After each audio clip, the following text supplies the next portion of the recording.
Hello, my name is Irene Guijt. I work for Oxfam Great Britain, and I've been working in a partnership together with ICAD, the International Centre for Climate Change and Development in Bangladesh, and ECI of the Oxford University. And our question was really whether in Bangladesh it is possible to end hunger and have a low carbon economy.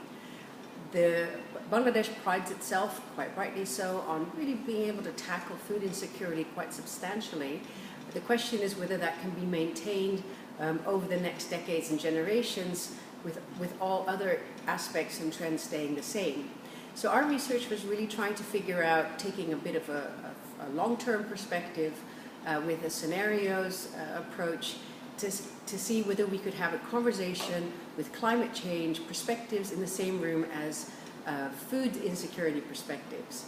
And we were able to develop these 4 scenarios based on a very rich conversation with various players from the food systems and climate discussions.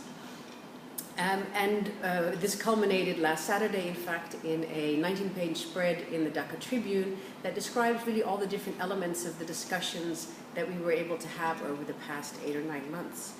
And the impact that we've had so far, it's very early days, is an MOU between ICAD and the National Planning Office, who have become very interested in this long-term reflection process that brings together 2 different perspectives when often processes are quite siloed, ministries are quite siloed in the types of issues they discuss.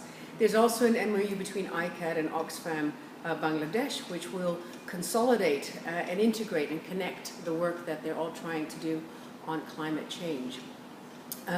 We've also managed to kind of reframe the debate away from one that really focuses only on a zero emissions or only on a food insecurity issue to one that says, that actually entertains the possibility that there might be a low carbon future that can also maintain food security.